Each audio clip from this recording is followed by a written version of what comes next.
जय श्री राम भक्तजनों, आप सभी का स्वागत है श्री रामचरितमानस कथा के वार्षिक पाठ के 76वें दिन की कथा में।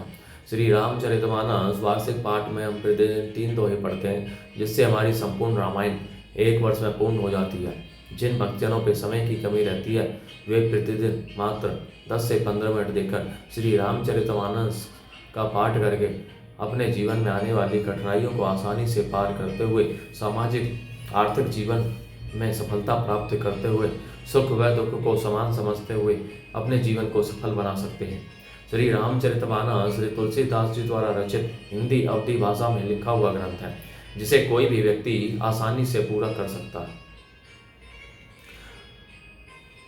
इसके लिए संस्कृत के ज्ञान का होना आवश्यक नहीं है। इसलिए आप सभी से अनुरोध है कि आज से ही श्री रामचरितमानस का पाठ आरंभ करें और अपना जीवन सफल बनाएं। श्री रामचरितमानस कथा का पाठ आरंभ करने से पूर्व हम शिवशंकर भोलेनाथ व पार्वती माता को प्रणाम व आह्वान करते हैं, जिन्होंने सर्वप्रथम श्री राम नाम की रचना की और इस संसार को श्री राम नाम प्रदान किया। तत्पश्चात सभी गुरुजनों, सभी देव देवताओं को प्रणाम व आह्वान करते हैं कि वे भी हमारी श्री रामचरितमानस में सम्मिलित हों और हमें अपना आशीर्वाद प्रदान करें। बोलो जय श्री और रामचंद्र की जय। तो शुरू करते हैं आज की कथा। सब प्रेम विनीत अति सकुच सहित तो भाई, गुरु पद पंकज नाई सिर बैठे आए सुपाई। फिर भय प्रेम विनय और बड़े संकोच के साथ दोनों भाई गुरु के चरण कमलों में सिर नवाकर आज्ञा पाकर बैठे। निसी प्रवेश मुनि आए सुदीना, सब ही संध्या बंदनु कीना। कहते कथा इतिहास पुरानी, रुचिर रजनी जुग में शिरानी। रात्रि का प्रवेश होते ही संध्या के समय मुनि ने आज्ञा दी। तब सबने संध्या वंदन किया। फिर प्राचीन कथाएं और इतिहास कहते कहते सुंदर रात्रि दोपहर बीत गई। मुनि वर शयन कीनी तब जाई, लगे चरण चापन दो भाई। जिन्हें के चरण सरोरु लागी, करत विविध जप जोग विरागी। तब श्रेष्ठ मुनि ने जाकर शयन किया। दोनों भाई उनके चरण दबाने लगे। जिनके चरण कमलों के दर्शन एवं स्पर्श के लिए वैराग्यवान पुरुष भी भांति भांति के जप और योग करते हैं। ते ही दो बंधु प्रेम जनु जीते, गुरपद कमल पलोटत प्रीते। बार बार मुनि आज्ञा दीनी, रघुवर जाई शयन तब कीनी। वे ही दोनों भाई मानो प्रेम से जीते हुए प्रेम पूर्वक गुरु जी के चरण कमलों को दबा रहे हैं। मुनि ने बार बार आज्ञा दी। तब श्री रघुनाथ जी ने जाकर शयन किया।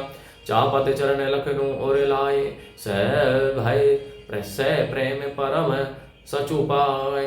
पुनि पुनि प्रभु कह सो बहुताता, पौड़े धरी और पद जल जाता। श्री राम जी के चरणों को हृदय से लगाकर भय और प्रेम सहित परम सुख का अनुभव करते हुए लक्ष्मण जी उनको दबा रहे हैं। प्रभु श्री रामचंद्र जी ने बार बार कहा, हे ता तब सो जाओ। तब वे उन चरण कमलों को हृदय में धारण लौट गए, लेट रहे। पुष्प वाटिका का निरीक्षण, सीता जी का प्रथम दर्शन, श्री सीता जी का परस्पर दर्शन। उठे लखनऊ निसी विगत सुनी, अरुण शिखा धुनि कान।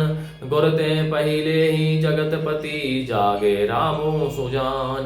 मंगल भवन मंगल हारी, द्रवौ सुदशरथ अजय बिहारी। रात बीतने पर मुर्गे का शब्द कानों से सुनकर लक्ष्मण जी उठे। जगत गए स्वामी सुजान श्री रामचंद्र जी भी गुरु से पहले ही जाग गए।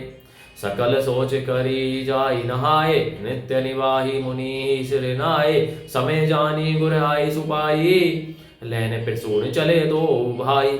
सब सोच क्रिया करके वे जाकर नहाई। फिर संध्या अग्निहोत्र आदि नित्य कर्म समाप्त करके उन्होंने मुनि को मस्तक नवाया। पूजा का समय जानकर गुरु की आज्ञा पाकर दोनों भाई फूल लेने चले। भूप बागो वर देखे जाई, जहे बसंत ऋतु रही लुभाई। लागे बिटप मनोहर नाना, वरन वरन बर बेली बिताना। उन्होंने जाकर राजा का सुंदर बाग देखा, जहाँ बसंत ऋतु लुभा कर रह गई है। मन को लुभाने वाले अनेक वृक्ष लगे हैं। रंग बिरंगी उत्तम लताओं के मंडप छाए हुए हैं। नव पल्लव फल सुमन सुहाए, निज संपत्ति सुर रूक लजाए। चातक कोकिल कीर सकोरा, कूजत विहग नटत कल मोरा। नए पत्तों, फलों और फूलों से युक्त सुंदर वृक्ष अपनी संपत्ति से कल्प वृक्षों को भी लजा रहे हैं। पपीहे, कोयल, तोते, चकोर आदि पक्षी मीठी बोली बोल रहे हैं और मोर सुंदर नृत्य कर रहे हैं। मध्य बाग सरु सोहो सुहावा, मणि सोपान विचित्र बनावा, बिमल सलीलु सरिसिज बहुरंगा, जल खग पूजत को गुंजत भृंगा। बाग के बीचों बीच सुहावना सरोवर सुशोभित है, जिसमें मणियों की सीढ़ियां विचित्र ढंग से बनी हैं। उसका जल निर्मल है, जिसमें अनेक रंगों के कमल खिले हुए हैं। जल के पक्षी कलरव कर रहे हैं और भ्रमर गुंजार कर रहे हैं। भागु तड़ाकु बिलो की बिरबु हरि से बंधु समेत, परम रम्य आरामो यहो जो राम ही सुख देत। मंगल भवने मंगल हारी, द्रवौ दशरथ अजर बिहारी। बाग और सरोवर को देखकर प्रभु श्री रामचंद्र जी भाई लक्ष्मण सहित हर्षित हुए। यह बाग वास्तव में परम रमणीय है, जो जगत को सुख देने वाले श्री रामचंद्र जी को सुख दे रहा है।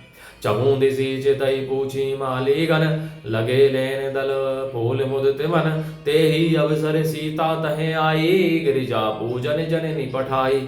चारों ओर दृष्टि डालकर और मालियों से पूछकर वे प्रसन्न मन से पत्र पुष्प लेने लगे। उसी समय सीता जी वहां आई। माता ने उन्हें गिरिजा अर्थात पार्वती जी की पूजा करने के लिए भेजा था। संग सखी सब सुभग सयानी, गावे गीत मनोहर वाणी। सर समीप गिरिजा गृह सोहा, बरनी न जाई देखी मनमोहा। साथ में सब सुंदरी और सयानी सखियां हैं, जो मनोहर वाणी से गीत गा रही हैं। सरोवर के पास गिरिजा जी का मंदिर सुशोभित है, जिसका वर्णन नहीं किया जा सकता। देख कर मन मोहित हो जाता है। मज्जनु करी सर सकिन समेता, गई मुदित मन गौरी निकेता। पूजा कीन्ही अधिक अनुरागा, निज अनुरूप सो भगवरु मांगा।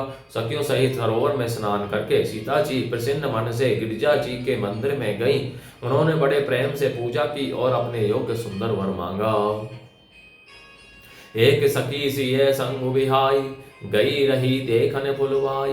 ते ही दो बंधु बिलो के जाई, प्रेम व्यवस सीता पही आई। एक सखी सीता जी का हाथ छोड़कर फुलवाड़ी देखने चली गई थी। उसने जाकर दोनों भाइयों को देखा और प्रेम में विहल होकर वह सीता जी के पास आई। तासु दशा देखी सकिन्ने, पुलक गाद जलु नैन। कहु कारणु निज हरस कर पूछे ही सब मृदु बैन। मंगल भवन मंगल हारी, द्रवौ दशरथ अजर बिहारी। सखियों ने उसकी दशा देखी कि उसका शरीर पुलकित है और नेत्रों में जल भरा है। सब कोमल वाणी से पूछने लगी कि अपनी प्रसन्नता का कारण बता। बोलो जय श्री रामचंद्र की जय। तो भक्तजनों, आज की कथा का विराम यहीं पर होता है। बोलो जय श्री रामचंद्र की जय। आप सभी से अनुरोध है कि श्री रामचरितमानस को अपने बंधु बांधवों, मित्रजनों, सगे संबंधियों, बड़े बूढ़ों को पढ़ने के लिए कहें, जिससे वे श्री रामचरितमानस का पाठ करके अपने जीवन को सफल बना सकें और आप परम पुण्य का भागी बने। बोलो जय श्री रामचंद्र की जय।